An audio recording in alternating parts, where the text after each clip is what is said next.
50 years who have ever done God-given miracles.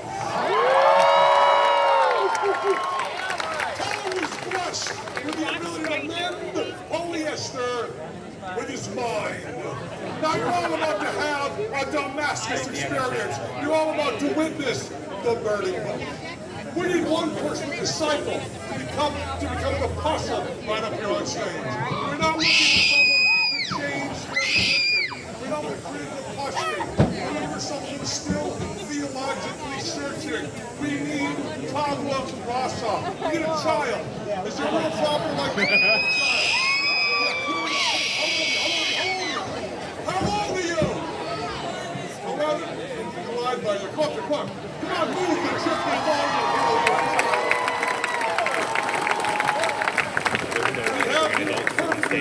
Polyester. Like some of you, embarrassingly enough, out on your own person. Now, what is your name, our newest friend? Amara. Now, Amara, I want to show you something. If I can dig these scissors out of here, Amara. Now, Amara, I have going to tear the polyester asunder. There's sort of two pieces of approximately equal size there. Amara? Say your name again. Amara. Take one of that, Amara. Don't let go. Hold the time. Go to the other side and tell her the same distance from teller as I am. Same distance from teller as I am, Amara. Now, Amara, you watch this. You saw that polyester cut, didn't you? Now tell him we'll mend that polyester using only his mind and the secular humanist method of the knot.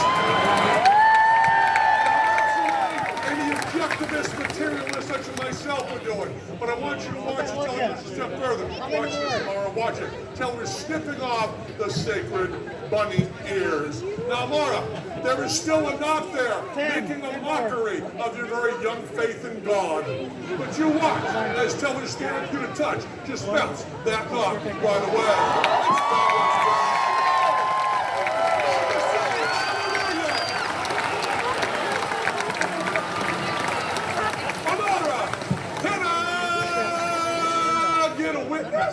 Since you were right up here, breathing down the neck of the new Messiah, as it were, that seemed to you to be a miracle or a magic trick? A miracle. Our God teaches a public school student.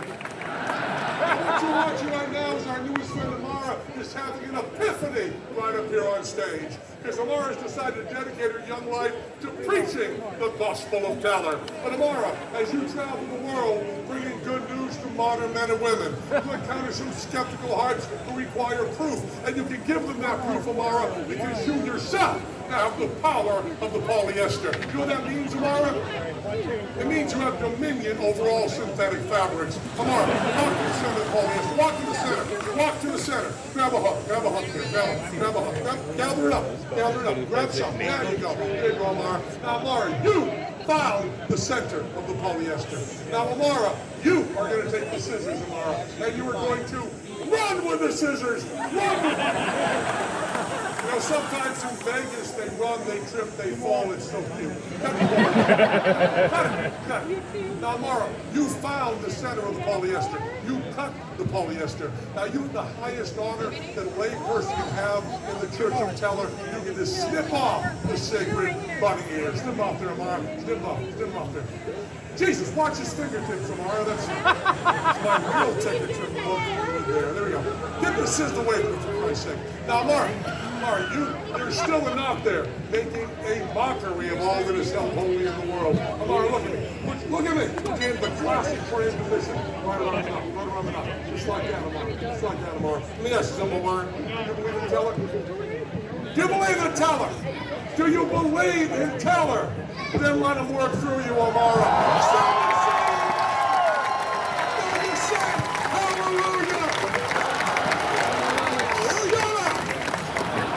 You're tempting Amara with the sin of pride. Stand back there, Amara. Look straight ahead. Look straight ahead. Look straight ahead, Amara. Keep your eyes by your side. We're going to test you. You feel that synthetic, petroleum base, hot to the straight fabric going right around your young and not quite fully formed trachea. Do you feel that? Because we're going to test you, Amara, and if your faith in Teller is perfect, you will travel the world preaching the gospel of Teller, becoming a woman of the synthetic cloth. But if for one moment your faith wavers, you'll be hanging like a dead pig back in the Renaissance. So yes, so you believe in Teller? You believe in Teller? You believe in Teller? Then go forth tomorrow.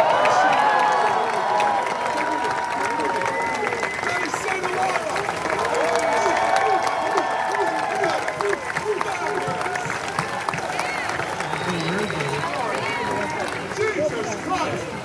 We are so goddamn happy to be here. We've said that on various stages around the world over 10,000 times. Every single time we have meant it. But this afternoon, we really mean it.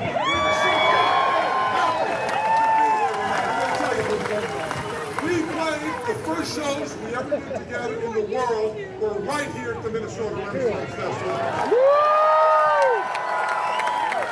We are just pleased as Renaissance Punch to be here to perform again.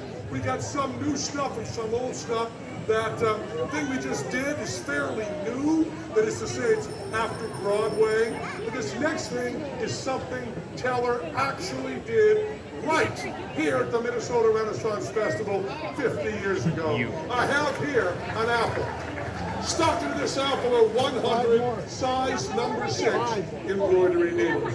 Teller's found someone to watch this from on stage because the objects you'll be using are going to be small. There will be these 100 needles and 6 feet of white thread. After 50 years, again, Teller's East Indian Needle Mystery.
Taking all the nails on phone.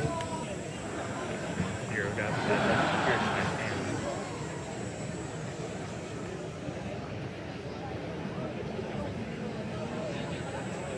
You doing eating pins? Must be eating pins.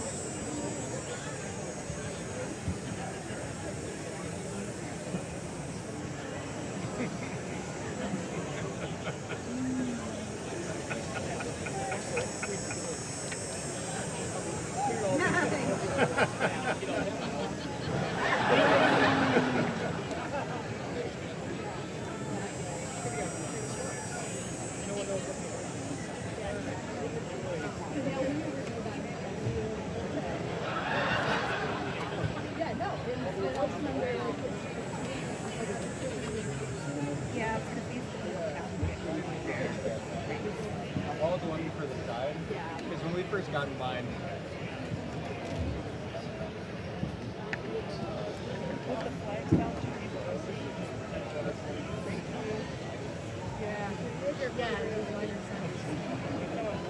but they didn't really make that clear.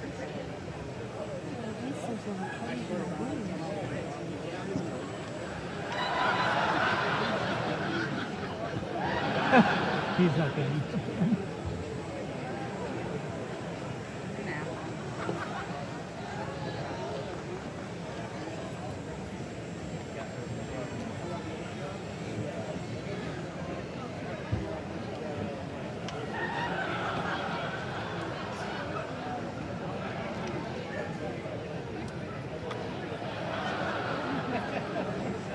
you gotta do. Check the thing out of the yeah.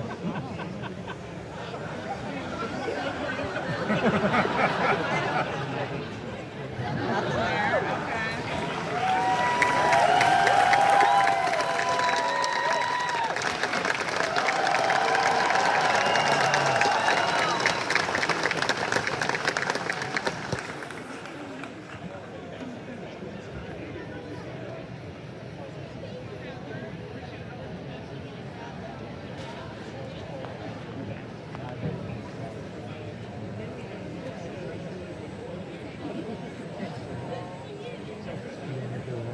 there. Okay.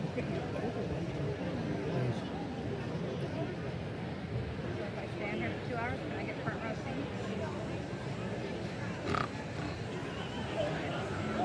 I can't do it all. Got nothing else to do today. I did all my stuff. Hair and food. I'll send you those.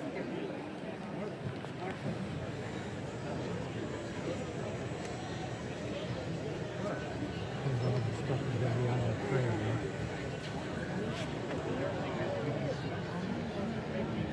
My pineapple dress is bad.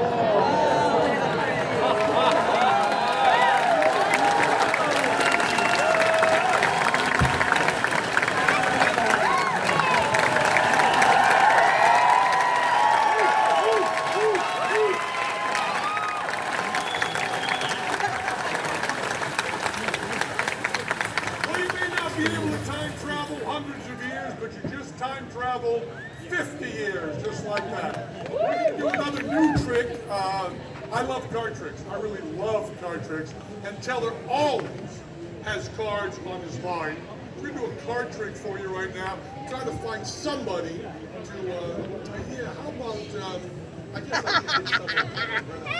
One way to get a front row seat, right? Names of cards? Come way back here and get a. You know the names of cards. But if you think so, you know. There's only 5 things to know. Right up here, right up here. Right up here. And what is your name, our newest friend? Jane? Hello, Jane. Nice to meet you. I want to introduce you to Teller right here. Teller, this is Jane. Now, Jane, when Teller was just trying to move you around. When Teller was 5 years just got a old, his text from parents Grandma gave him Nadine. a deck of playing cards for his birthday. They became his Says, friends, and he really I bonded with the cards. He was really very close read to it. them. And Teller has always had a deck of cards with him since then. You see him in a civilian life, at an airport or a restaurant, he'll always have a deck of cards with him. Now, Jane, he's going to introduce you to the cards. It's a little creepy, but stay with him, okay? Says apparently we're all in the same location, and Matt wants a picture of us with Chris and everyone. Now, If we Jane, find each other. if Teller were to have you pick a card like that, you wouldn't believe it was a free choice because Teller's been doing card tricks longer than you've been alive. That And if means Teller I were to have wonder you if they look got in. at the cards and pick one out of there, magicians are able to track your eyes, not to the exact card, but down to 2 or 3 cards. So the only fair way for you to think of a card is just think of a card. Don't move your lips, don't say it aloud, just think of a card right now. Get a card yet? Every card can be designated by 2 pieces of information. You get the value and you've got the suit. Now the value is H to King, right? 1 to 10, then J, Q, and K. And the suits all have a different initial letter. Clubs, C, hearts, H, spades, S, diamonds, D. So if you were thinking of the 6 of diamonds, just the 6 and a D would tell everybody what card that was. If you were thinking of the king of clubs, just a K and a C, and everybody knows. You have your card in that form, 2 forms. Now I told you Teller always had cards on his mind. So you're going to write the name of your card right on his mind, right there on his forehead, the 2 pieces of information right there, Jane. Now, Jane, time and genetics have given you an ample canvas. When you come back next year, you'll be able to write a whole goddamn royal flush. Now, Jane, we did this trick a few times, and someone told us that she had figured out how it was done. She was wrong, but it still bugged us like a stone in our collective shoe. She said that Teller was feeling with his skin the name of the card, communicating that down to the shuffle deck in his hands and doing the trick that way. Trick will eliminate that possibility. So how he does it, eliminate that possibility. What you're going to do is write the piece of information right there, and then you are going to decorate. Now, Jane, I'm an old hippie, so I probably write peace signs all over there. Okay, but you can copy your tattoos, write kanji, you can doodle, you can just write happy face whatever you want. You ready? You ready, Jane? Let me just tell her a little huff of the marker. Now, some people think that Teller could see the reflection in our glasses. You see my eyes? You see my? No, keep on. You see my eyes? You know why you see my eyes? Because we paid extra for non-reflective lenses. Some people think that Teller can see the reflection, think reverse that, right, in his head, the mirror image, then communicate that to the cards in his hand and do it that way. So you have to eliminate the possibility of him seeing reflection in his glasses. What's your non-dominant hand? Good. Put your left hand gently over his eyes. Gently over his, just like you have to touch him, I'm sorry. Just like that, yeah. And don't put your thumb under his nose. This isn't like when you smothered grandpa with a pillow.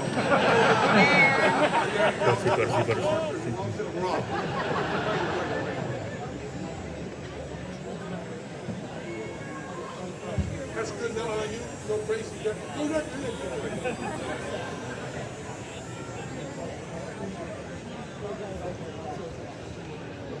Boy, your sweat's getting nicely. Do a little more. Drawing on this man.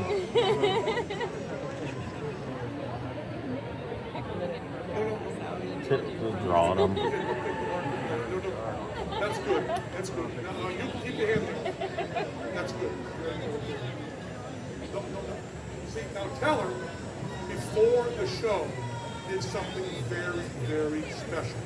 In the Renaissance pouch that he has right here, he has another deck of cards. Now you wrote there, Ace of Diamonds. Ace of Diamonds you wrote there, right? When he had the deck in his hand. You didn't pick a card, you didn't point to a card, you didn't look at a card, you just thought of a card. And Teller put this deck of cards in his pocket beforehand in his Renaissance pouch. There's one card facing a different way. Reach in there and take that yourself, please. And that is the Ace of Diamonds.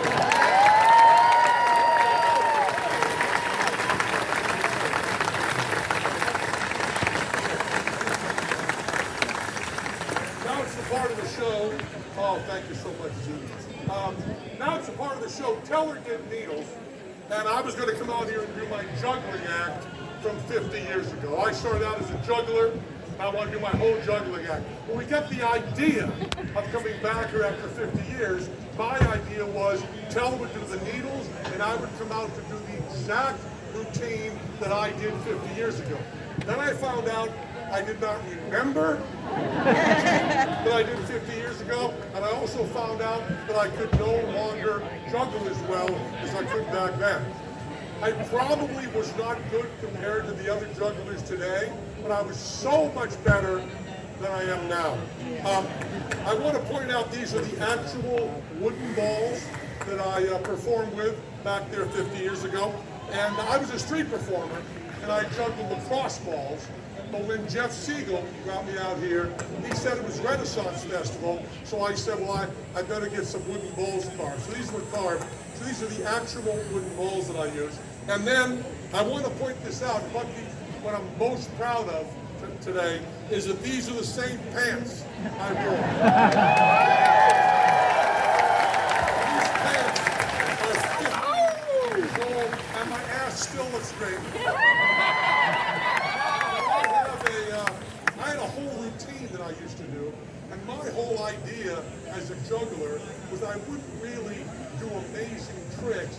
I would just talk about what I was doing and do a lot of jokes. Sadly, I've forgotten almost all those jokes. And then my big finish, Nick, my big finish was, thank you, Nate, thank you. My big finish was I would juggle knives.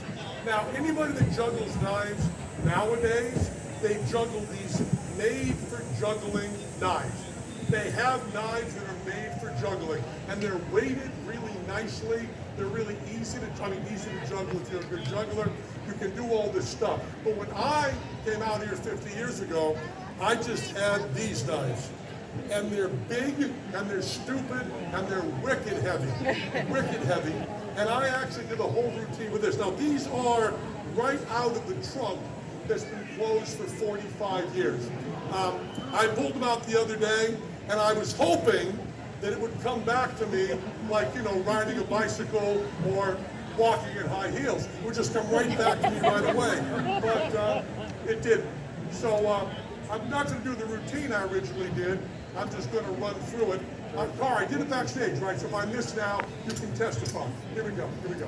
I used to do this thing where I would catch the sunlight on the chrome of the knife and make sure it glinted in everyone's eyes, but the knives are now as old as I am, so they can't do that. So I'm going to try to juggle. I suggest you applaud right away when I get these going, because if you wait too long, I'm afraid you'll be applauding while the knives are on the ground, and that will embarrass all of us. So here we go.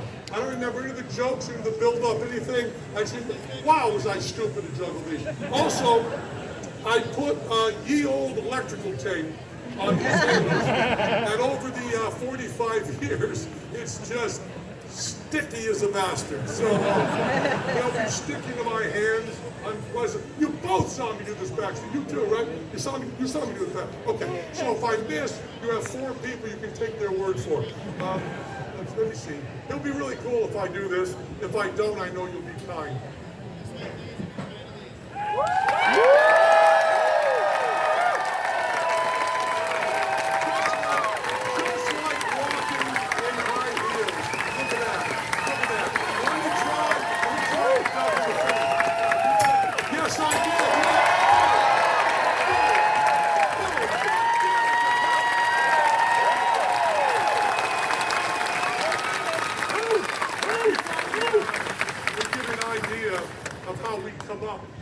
Tricks. One of the things we do is we will take an old trick, a really old trick, not one of ours, but really old, public domain, you know, way back, and we will work with that a little bit until it turns into something that feels to us to be original, it feels to us to be Penn and Teller style.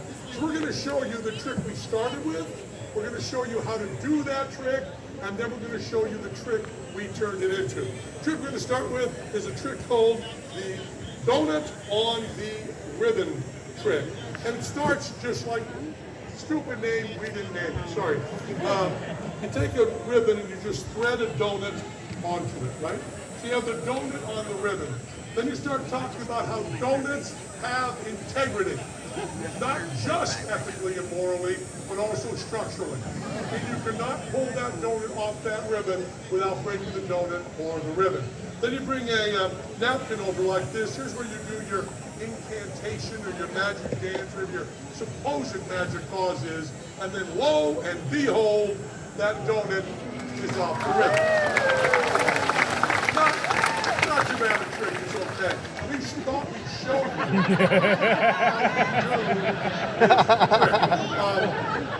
You can do this as soon as you get home. Requires no practice, no special props. Okay? The first part of it, the best part of this is that the props end up totally righteous. You can examine these and everything, they're totally okay. Here's the way you do it. First part of it is totally legit.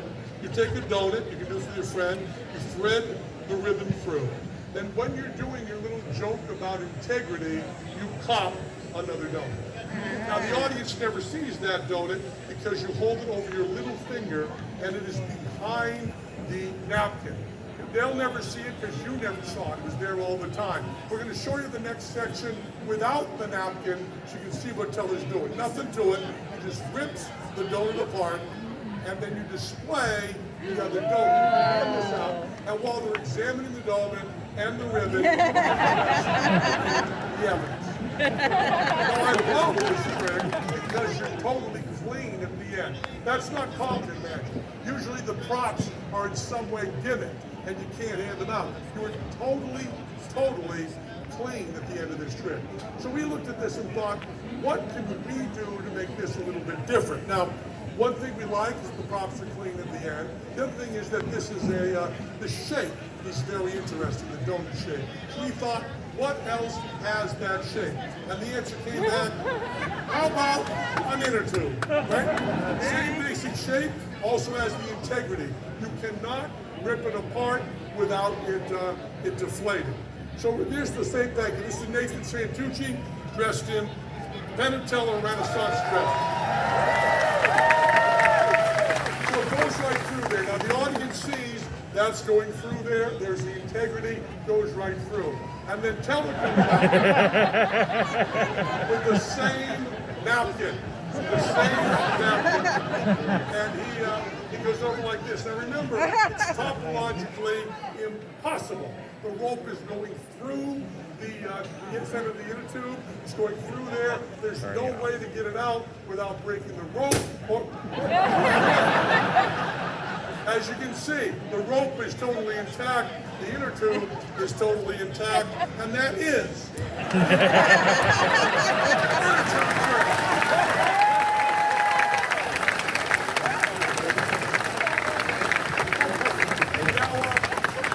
Some stuff here this afternoon that is totally from our act 50 years ago. There's some stuff that is totally new.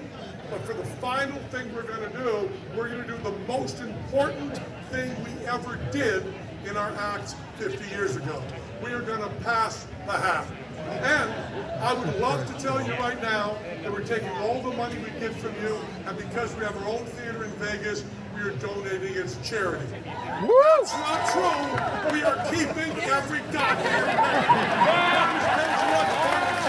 We're going to tell it. Yes, you are.